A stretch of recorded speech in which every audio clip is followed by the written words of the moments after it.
Bonjour à toutes et à tous et bienvenue dans l'École du Futur. Au programme aujourd'hui, elle est professeure de mathématiques au collège et elle s'est récemment lancée sur TikTok où elle cumule plus de 400 000 abonnés. Elle s'appelle Wonder Woman et c'est notre portrait du jour.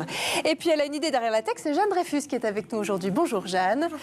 Bonjour Jeanne, on découvre aujourd'hui avec vous le paléo-art ou l'art de représenter les animaux et les êtres humains préhistoriques à partir des traces qui nous sont parvenues. Exactement. Qui sont-ils ces artistes qui sont à l'origine de nos représentations d'Homo sapiens ou de dinosaures qu'on voit depuis nos livres d'enfants jusqu'au grand écran?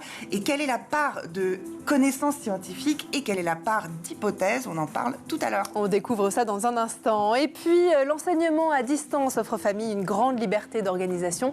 L'élève travaille aux horaires et dans le lieu qui correspond le mieux à ses besoins. Une solution particulièrement adaptée aux familles nomades ou expatriées. Mais pas seulement, et on en discute dans un instant avec notre invitée Marie-Laure Lelourec. Bonjour Marie-Laure. Bonjour Philippine. Bienvenue sur ce plateau. Vous êtes directrice du collectif Cèdre France qui regroupe 3 écoles d'enseignement à distance dont on va parler dans un instant. Directrice enseignement à distance aussi au sein de Globe Educate France et présidente de la commission enseignement à distance au sein de la FNEP. On est ravis de vous recevoir. On en discute dans un instant, juste après le focus. Elle s'appelle Estelle Collard, mais ses élèves et les internautes la connaissent mieux sous le nom de Wonder Woman. Sur son compte TikTok, cette professeure de mathématiques cumule plus de 400 000 abonnés. Elle vient de Meurthe-et-Moselle et son portrait est signé Xavier Terrade. Il faut absolument que je partage quelque chose avec vous. J'étais en train de corriger des interrogations de cours et là je vois 2 pépites. Numéro 1, c'est la réponse que les autres ont mis, donc pas besoin de le dire. Numéro 2. Il s'appelle ainsi car c'est écrit dans la leçon. J'hésite à leur mettre des points bonus pour le culot. Vous en pensez quoi? Sur les réseaux sociaux, Estelle Collard se moque un peu de ses élèves, mais elle les aide surtout beaucoup.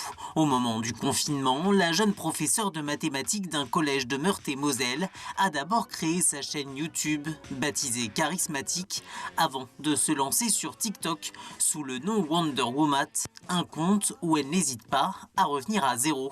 Tu savais que calculer venait du latin calculi qui signifie caillou. Parce qu'au départ, on comptait avec des cailloux. Si Estelle Collard cartonne et est suivie par près de 375 000 abonnés, c'est notamment parce qu'elle sait relier les mathématiques à la vie quotidienne. Le secret pour faire savourer un peu plus sa matière. C'est l'heure du goûter et c'est l'occasion de faire un peu de maths avec mon gâteau. Voici la question. Comment couper ce gâteau en 6 parts identiques? Chaque part doit avoir un angle au centre de 60 degrés. Je coupe mon gâteau en 2 et là je me souviens que le cosinus de 60 degrés c'est 1/2. Je cherche alors le milieu entre le centre du gâteau et le bord. Je cherche ensuite le point correspondant à ce cosinus et j'ai plus qu'à couper. Wonder Woman n'a pas la langue dans sa poche et sait se montrer piquante quand il le faut. Quand on vous dit que les maths c'est important, c'est pour éviter ce genre d'erreur et se faire avoir. Je vous laisse la trouver, moi je déclare forfait. Sa présence sur TikTok lui permet aussi de rappeler de façon très courte des éléments de cours plus sérieux, mais aussi de répondre aux questions des élèves. Mais Estelle Collard ne parle pas que de mathématiques, elle est aussi très engagée sur la question du harcèlement. Est-ce qu'en tant qu'enseignante, je ferme les yeux sur les élèves harcelés? Eh bien, figure-toi que dès ma première année en tant que stagiaire, j'ai été confrontée à ce genre de problème. Une élève était harcelée par un garçon à l'école, à la sortie de l'école et même sur les réseaux sociaux. Elle est venue se confier à moi, j'ai pu gagner sa confiance et après un dur combat auprès de ma hiérarchie, j'ai réussi à faire exclure l'harceleur. L'élève a pu enfin s'épanouir à l'école et j'ai même eu une magnifique carte pour me remercier. Donc si tu es dans cette situation ou que tu connais quelqu'un dans cette situation, s'il te plaît, parle-en à un adulte de confiance. Bien plus qu'une simple professeure, l'enseignante d'un collège de Nancy est d'une certaine façon devenue une confidente pour des élèves du monde entier. Plus de 30% de ses abonnés viennent de l'étranger. En France, l'école est obligatoire à partir de l'âge de 3 ans jusqu'à l'âge de 16 ans. Et pour répondre à cette obligation, les familles peuvent choisir de scolariser leurs enfants, vous le savez, dans une école présentielle, publique ou privée, ou bien d'assurer cette instruction à domicile. Mais justement, on va parler de quelques exemples parmi eux dans la première partie du talk. Et aujourd'hui, à nos côtés, pour en parler, Marie-Laure Lelourec. Je rappelle que vous êtes directrice du collectif Cèdre France et présidente de la commission enseignement à distance au sein de la FNEP. Alors, il n'y a pas qu'en matière d'automobile que l'hybride fait des miracles. Propriétaire de plus de 50 écoles présentielles en Espagne, en France ou encore au Royaume-Uni, le groupe Globe Educate, pour lequel vous travaillez notamment, mise aussi sur des cours à distance pour répondre aux besoins des Français de l'étranger. À la fin du 19e siècle, c'est là que tout commence. Rose Atmer, une jeune préceptrice venant d'Alsace, connaît une renommée grandissante en France grâce à la qualité de l'instruction qu'elle dispense aux enfants qui sont confiés à sa charge. Le succès de sa méthode fidèle, une figure de l'éducation française qui est parvenue à développer et à créer en France ce qu'on appelle les premiers cours par correspondance en 1924. À quoi est-ce que ça ressemblait à l'époque ? Alors à l'époque, effectivement, ça a répondu à un besoin de famille qui allait s'expatrier et qui souhaitait pouvoir continuer à bénéficier de la qualité de son enseignement. Et donc ça s'est transcrit tout simplement par le fait qu'elle a proposer des programmes en cours par correspondance, donc des programmes papier avec lesquels les familles pouvaient partir en expatriation. Les élèves envoyaient des devoirs à la correction. Alors à l'époque, vous imaginez bien, quand on était en expatriation, ça pouvait prendre quelques semaines. Oui. Il y avait des correcteurs, des enseignants qui corrigeaient les devoirs et qui les renvoyaient aux élèves avec les annotations nécessaires. Évidemment, ça n'a plus rien à voir aujourd'hui, mais c'est une Atmer Academy, effectivement, est le premier cours par correspondance en France. Il a été créé en 1924, donc nous en fêterons les 100 ans cette année. Effectivement. Alors, on va faire un saut dans le temps quand même. On revient en 2024. Dans quel cas, aujourd'hui, les familles peuvent-elles être amenées à prendre justement ces cours à distance ? Vous avez parlé des familles expatriées, mais est-ce qu'il y a d'autres cas que vous voyez dans vos écoles à vous ? Oui, en effet. Alors, ça a beaucoup évolué, puisque effectivement, de la raison historique d'avoir recours à l'enseignement à distance, on a aujourd'hui un nombre de raisons pour lesquelles les familles peuvent recourir à ce mode d'enseignement très, très varié. Aujourd'hui, l'expatriation, ça représente à peu près un tiers de nos élèves, que ce soit en cours complet ou en cours partiel, c'est-à-dire pour compléter un enseignement dans un établissement anglophone, par exemple. Le reste des familles qui sont inscrites au sein de nos établissements nous choisissent pour beaucoup de raisons. La première, c'est qu'ils veulent offrir le meilleur de l'enseignement à leurs enfants en respectant leur profil, leur projet, la situation familiale. Donc ça recouvre aussi bien des situations, par exemple, d'enfants qui ont des besoins éducatifs particuliers, qui ont besoin d'apprendre plus vite. On a par exemple des élèves qui ont un haut potentiel intellectuel et qui donc ont vraiment soif d'apprendre et qui vont pouvoir apprendre plus rapidement via nos programmes. Des élèves qui ont des troubles de l'apprentissage de type 10 ou de type TDAH, qui ont besoin également, pour lesquels il est moins aisé pour eux d'apprendre dans un groupe classe classique et académique. On a évidemment des sportifs de haut niveau. Quand on est, par exemple, on a des skieuses. Quand on est skieur de haut niveau, il faut pouvoir participer aux compétitions pendant l'hiver et pouvoir donc étudier à d'autres moments de l'année. On a des musiciens. Mais j'ai envie de dire que l'une des priorités des familles, c'est vraiment, quand elles font appel à nous, d'avoir accès à des programmes de grande qualité, à un suivi pédagogique personnalisé. On a l'habitude de dire qu'on fait souvent du sur-mesure pour répondre aux besoins et aux attentes des familles. Alors, la décision de faire l'école à distance ne se prend pas non plus à la légère. Il est important de bien se renseigner avant de se lancer. Qu'est-ce que dit justement la loi sur l'école à la maison ? On entend un peu tout et son contraire. Est-ce que vous pouvez nous éclairer peut-être ? Alors, en effet, les démarches pour faire l'école à la maison ont évolué depuis maintenant 2 ans, puisque désormais, il faut faire une demande d'autorisation auprès de l'académie pour pouvoir faire l'école à la maison. Alors, ça concerne qui ? Ça concerne les enfants qui ont entre 3 et 16 ans, qui résident sur le sol français. Donc, première particularité, on est expatrié, on est voyageur, et dans le pays dans lequel on est expatrié, la loi permet l'école à la maison, comme dans 98% des pays. Alors, pas de souci, on peut faire l'école à la maison, sans aucune démarche particulière. On a plus de 16 ans, pas de démarche particulière non plus. D'accord. Si l'enfant a entre 3 et 16 ans, on va faire une demande d'autorisation auprès de son académie. Cette demande, généralement, se fait entre le 1er mars et le 31 mai, qui précède l'année scolaire pour laquelle on en fait la demande. Et on peut utiliser 4 types de motifs, les 3 motifs qu'on connaît classiquement, qui sont un problème de santé ou un handicap qui rend plus difficile la fréquentation quotidienne d'un établissement scolaire, un double projet scolaire et artistique ou scolaire et sportif, par exemple.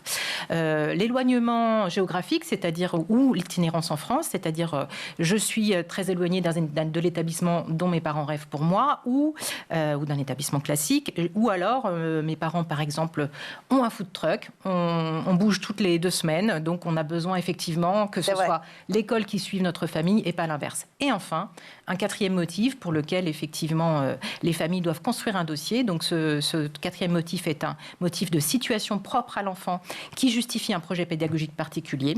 Et donc dans ce cadre-là, la famille va devoir à la fois effectivement expliquer en quoi la situation de l'enfant justifie cette demande d'autorisation et construire un dossier pédagogique. Donc sachant qu'évidemment nous, nos équipes d'admission au sein de Cèdre France accompagnent les familles pour construire ce dossier.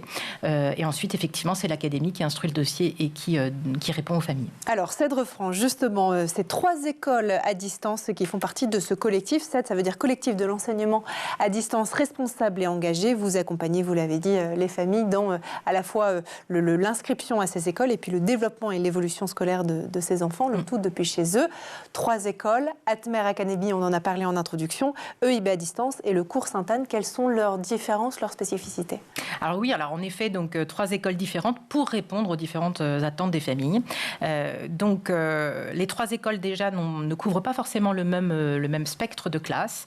Atmer Academy, donc la plus ancienne, on couvre de la petite section de maternelle jusqu'au CM2. Ensuite, EIB à distance, qui est je prends dans l'ordre chronologique de création des écoles. 1924 pour Atmer Academy, 1957 pour EIB à distance. Donc une école qui couvre là pour le coup l'ensemble du spectre des classes possibles, de la petite section de maternelle jusqu'à la terminale.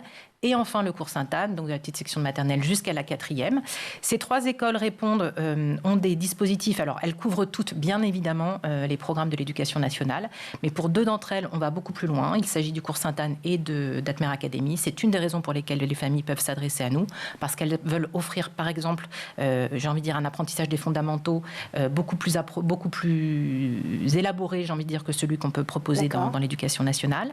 Mais également, effectivement, et sur EIB à distance, on suit les programmes de l'éducation nationale également, mais on propose des options qui peuvent répondre à certaines attentes des familles. On n'en a pas parlé tout à l'heure, mais par exemple, le choix de l'enseignement à distance, ça peut être aussi la possibilité d'offrir à ses enfants des options qui ne sont pas disponibles dans l'école que l'on fréquente ou dans le collège que l'on fréquente. Je vais parler évidemment de l'anglais bilingue, qui est une option qui est possible au collège, donc sur EIB à distance, et puis d'un dual diplôme, dont on parlera peut-être par la suite. Effectivement. Alors, est-ce qu'il y a un cadre légal qui entoure ces écoles à distance, au même titre qu'il y a un cadre légal qui entoure les écoles présentielles? Oui, bien sûr. L'existence des établissements d'enseignement à distance est absolument contextualisée dans la loi. Il faut bien entendu être déclaré auprès du rectorat dont on dépend. Donc les 3 écoles dont je viens de vous parler sont toutes les 3 déclarées au rectorat de Paris et remplissent un certain nombre d'obligations vis-à-vis du rectorat. On est au code de l'éducation. Tout ça est très cadré, évidemment, pour que les familles puissent inscrire leurs enfants en confiance auprès des établissements qui sont déclarés. En toute confiance. Aujourd'hui, ça représente combien d'élèves que vous accompagnez avec ces 3 écoles? Alors, chaque année, on accompagne, ça représente à peu près 3000 élèves, répartis entre le cours complet et les disciplines séparées. Ce qu'on appelle les disciplines séparées ou les cours partiels selon les écoles.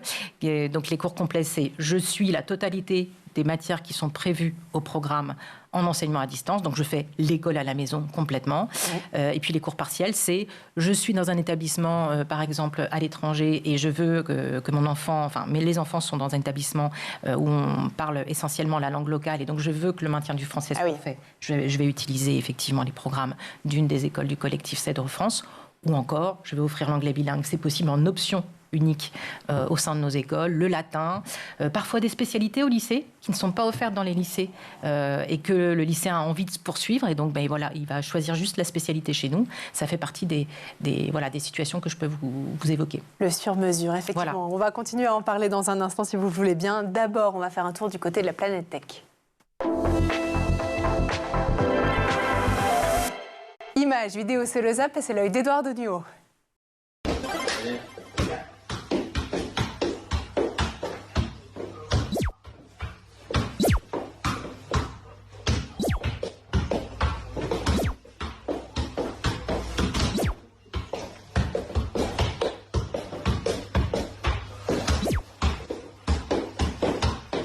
Ya Game over.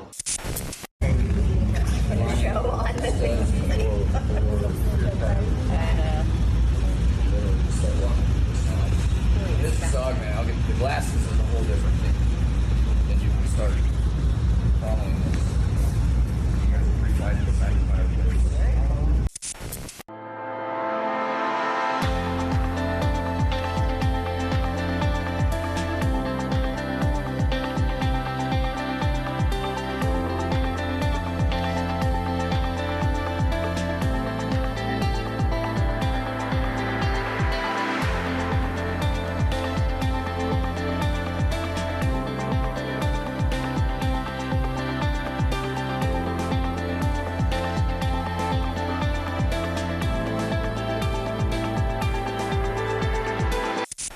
I mean, look at that face. Look at.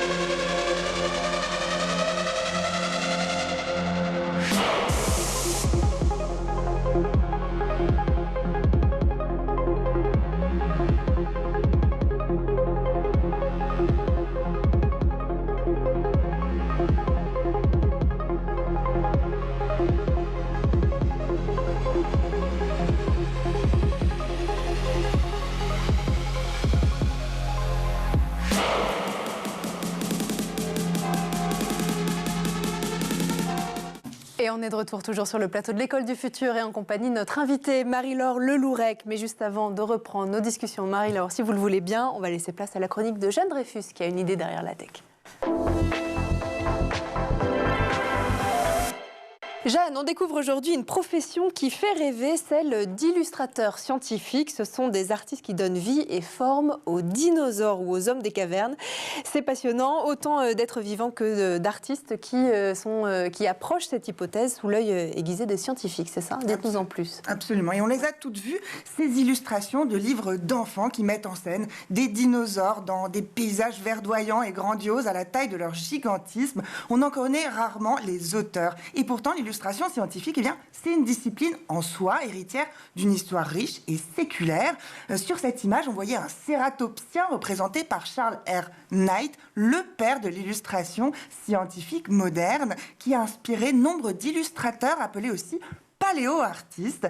Les paléo-artistes, ce sont les yeux des scientifiques quand les scientifiques sont leurs garde-fous. Chaque jour, ils tentent de faire face au défi principal de leur profession, la quantité infime de tissu mou qui nous soit parvenus, seuls les ossements sont généralement conservés, et qui invite donc l'illustrateur à faire preuve d'imagination quant au volume, quant à la couleur, quant aux textures des êtres préhistoriques, à quelques exceptions près, comme ces fossiles datant de plus de 100 millions d'années, avec ses plumes foncées à gauche et cet incroyable nodosaure à droite qui livre un aperçu unique sur ses écailles épaisses comme des tuiles, mais que l'on a découvert qu'en 2011. Jeanne, est-ce que ça veut dire que ces représentations suivent toujours de près les découvertes scientifiques? Absolument, je dirais même plus que ce sont des instantanés de la connaissance scientifique. Et un même artiste, mettons Charles Knight, qu'on a vu tout à l'heure, va représenter à quelques années de différence le cératopsien qu'on a vu, donc, dont la peau est influencée par l'association qui a longtemps été faite entre les dinosaures et les reptiles qu'on connaît actuellement. Et cette autre à droite, du même artiste, faite quelques années plus tard, avec une peau qui rappelle davantage celle de nos grands mammifères actuels, rhinocéros, éléphant.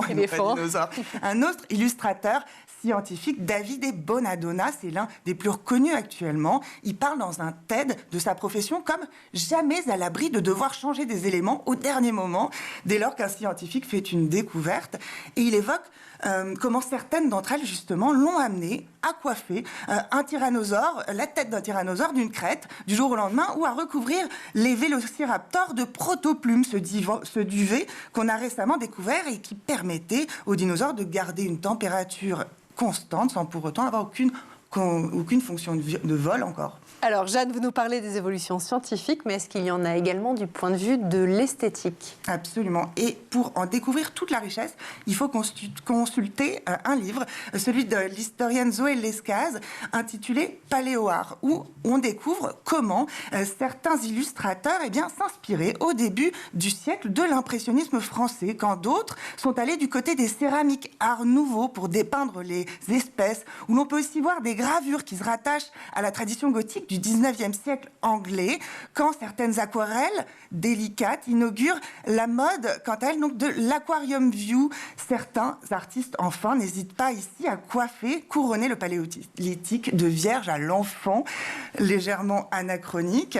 Et en tout cas, c'était ici le cas envoyé pour cette dernière image, le musée de paléontologie de Moscou. Et en fait, ce que dit l'auteur, Zoé Lescaz, c'est que ce qui l'intéresse, même justement dans ses visions du lointain passé, c'est qu'elle n'arrête jamais de nous parler de notre propre présent. Alors, vous nous parlez des dinosaures, mais qu'en est-il des hommes préhistoriques dans tout ça ? Alors, ils font tout autant état des découvertes scientifiques, mais aussi des évolutions stylistiques. Alors, il y a un couple d'artistes du Paléolithique qui est particulièrement célèbre pour avoir donné un coup de jeune aux représentations d'hommes de la préhistoire. Il s'agit des frères Kennis, ces charmants jumeaux néerlandais qu'on voit ici à côté de leur sculpture d'Otzi, qu'on appelle aussi l'homme des glaces, et qui montre à quel point il s'attache à rendre avec plus de fun et de naturalisme les représentations d'hommes préhistoriques. L'homme, donc d'Otzi, il a une musculature naturaliste, loin des représentations de puissance primitive qu'il aurait souvent associées dans l'imagerie populaire. Le visage, il est extrêmement expressif, il est tanné par le froid des Alpes d'Otzi, où on a retrouvé la momie. Les cheveux de cet homme de 45 ans sont blanchissants. Sa taille, 1,58 m, correspond au squelette de la momie. Et tous ces aspects, ça signe vraiment, ça constitue leur signature. Une signature qui, parfois, n'emporte pas tous les suffrages. J'en veux pour preuve ce dernier exemple de l'homme de Cheddar, cet Homo sapiens qui a vécu il y a une dizaine de milliers d'années, qui a été découvert en Angleterre dans le Somerset. Ce qui a fait scandale, ce sont les résultats des récentes découvertes de paléogénétique qui ont avéré que les premiers Européens, de 40 000 à 10 000 ans, ont été noirs. Et en fait, ce que n'ont pas manqué de répercuter les frères Kennis, c'est en fait l'arrivée de l'agriculture et la baisse donc de nos apports en vitamine D qui ont rendu la peau des Européens plus claire. Et ce qui n'a pas donc manqué de faire bondir sur leur chaise les aristocrates anglais qui estimaient vraiment lésés. Les conséquences des représentations dépassent donc de loin le petit monde et le petit univers des spécialistes de la paléontologie. Et si vous voulez en voir plus, je vous invite de regarder sur la chaîne National Geographic la série documentaire qui va bientôt paraître, qui suit le paléontologue Federico Fondi et qui fait la part belle au travail des paléoartistes, et notamment celui de Davide Bonadonna, dont on a parlé tout à l'heure. Ça s'appelle Les chasseurs de dinosaures. Les paléoartistes à l'honneur aujourd'hui dans la chronique de Jeanne Dreyfus. Merci beaucoup, en tout cas, pour cette chronique. Et puis nous, on lance tout de suite la deuxième partie du talk. L'école du futur s'invente tous les jours sur School TV et en compagnie de nos invités. On continue de parler école à distance avec notre invitée Marie-Laure Lelourec, directrice du collectif Cèdre France et présidente de la commission enseignement à distance au sein de la FNEP, la Fédération nationale de l'enseignement privé. Alors, pour faire suite à la première partie dont on a parlé tout à l'heure avec vous, Marie-Laure Lelourec, je voulais vous demander une question peut-être que se posent aussi nos téléspectateurs. En quoi ces écoles, vos écoles, se différencient-elles du CNED, par exemple ? Oui, alors en effet, le CNED est l'acteur public de l'enseignement à distance. Donc, nous nous différencions sur plusieurs aspects. Le premier, c'est que nous apportons une forme de souplesse puisque les inscriptions sont possibles à n'importe quel moment de l'année. Nous sommes ouverts, entre guillemets, toute l'année. De ce point de vue, on s'adapte par exemple à l'hémisphère sud. Si des familles sont expatriées en hémisphère sud où le calendrier scolaire est différent, on peut commencer une année scolaire chez nous en janvier. On peut aussi faire une accélération d'année scolaire si on le souhaite, ou au contraire faire une classe, j'ai envie de dire le programme d'une classe en 18 mois quand on a un projet particulier qui soit sportif, artistique, etc. On a également, j'ai envie de dire, une particularité qui est que c'est le même enseignant qui va suivre l'élève toute l'année, ce qui n'est pas forcément le cas au CNED. D'autre part, on a intégré depuis maintenant plusieurs années un certain nombre de possibilités d'interaction entre les élèves et les professeurs. Alors évidemment, en visioconférence, ça fait déjà quelques années qu'on propose des cours de langue et de conversation en visioconférence via notre plateforme Learnissimo. Donc les élèves peuvent pratiquer la langue qu'ils sont en train d'apprendre en visioconférence avec des professeurs natifs de la langue. On a également ce qu'on appelle une étude dirigée en ligne en visioconférence. Donc les élèves se connectent à raison de 8 heures par semaine pour les élèves du secondaire sur UIB à distance. Les élèves se connectent comme s'ils poussaient la porte finalement de l'étude de leur collège ou de leur lycée. Et ils se retrouvent avec à la fois un enseignant pour les accompagner s'ils ont des questions sur leur programme et puis d'autres élèves avec lesquels ils peuvent interagir. On a une réunion parents-professeurs une fois dans l'année avec, où les parents peuvent tout à fait échanger avec les enseignants qui suivent leurs enfants, comme dans un établissement classique, entre guillemets, si ce n'est que ça se passe en visioconférence. Mais vous savez qu'aujourd'hui, c'est devenu relativement simple. Et puis, je dirais que notre particularité, c'est aussi que nos écoles sont à taille humaine et qu'en effet, on a une approche et un suivi pédagogique quotidien, des permanences téléphoniques évidemment tous les jours aux heures de bureau, qui permettent vraiment aux familles de ressentir en tout cas un accompagnement, une personnalisation de l'enseignement qu'elles reconnaissent et qu'elles nous font savoir par l'intermédiaire des enquêtes que l'on mène de façon annuelle auprès d'elles. Et je voulais vous demander aussi justement le rôle des parents que vous accompagnez. Est-ce qu'ils ont le rôle d'accompagnant de leur enfant aussi ou presque plus le rôle d'enseignant? J'imagine que ce n'est pas forcément évident pour eux de conjuguer ces deux rôles parfois d'école à la maison. C'est une très bonne question et c'est une question que se posent tous les parents qui envisagent l'enseignement à distance, c'est-à-dire quel va être mon rôle. Alors, il faut savoir qu'évidemment, ça dépend à la fois de l'âge de l'enfant, mais dans un premier temps, ce qu'il faut savoir, c'est que dans nos écoles d'enseignement à distance, les programmes sont construits comme des feuilles de route. C'est-à-dire qu'on va savoir, ce ne sont pas juste des manuels comme ce qu'on peut voir effectivement, comme ce que les professeurs en classe peuvent suivre, mais qui vont accompagner. Nos programmes sont construits comme des feuilles de route. Les parents savent exactement jour après jour ce qu'ils vont devoir faire avec l'enfant. Donc on est plus dans un rôle finalement de répétiteur que dans un rôle d'enseignant. C'est-à-dire que nos programmes ont été construits par des enseignants avec en tête l'idée qu'effectivement les parents vont devoir se les approprier et les transmettre à leurs enfants. Et bien évidemment que le parent a un rôle très important pour les petits. On va parler des maternelles, des primaires, et voilà. Mais dès qu'on commence à être au collège sur des et dès qu'on commence à être sous une forme d'autonomie des enfants, évidemment, plus on va grandir, et selon les profils des enfants, moins le parent va être présent. Il y a très souvent toujours un petit rôle de coaching, d'accompagnement, d'organisation, mais en tout cas, sur le plan de la transmission des compétences, là, il faut faire confiance à nos programmes et à nos enseignants qui corrigent de toute façon aussi les devoirs que les enfants envoient à la correction. Effectivement. Alors, une autre question que se posent aussi peut-être les parents qui nous regardent aujourd'hui, est-ce qu'il est possible, après avoir fait tout ou partie de sa scolarité avec vous dans l'enseignement à distance, de revenir après dans le système éducatif classique? Est-ce que c'est au contraire plutôt simple ou trop compliqué parce que justement, on a été peut-être un peu déconnecté de ces écoles présentielles? Alors, en effet, de toute façon, ce que je dois vous dire dans un premier temps, c'est que l'enseignement à distance, c'est rarement pour toute une scolarité. C'est très rarement pour toute une scolarité. Nous, on voit très souvent des familles qui le choisissent pour 1 an, 2 ans, pour un cycle éventuellement, pour une situation particulière, un contexte particulier. Donc, tous les ans, on a une grande partie de nos élèves qui retournent très joyeusement sur les bancs de l'école, entre guillemets.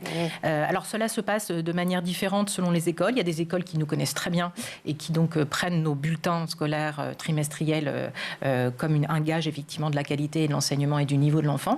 Et puis, il y a parfois des écoles qui font passer des tests aux enfants, mais à partir du moment où les enfants ont suivi nos programmes, ont envoyé des devoirs et ont eu des notes très correctes aux devoirs, ça ne pose jamais aucune difficulté. C'est à peu près effectivement la même chose. Alors, vous savez, on est en pleine période de Parcoursup.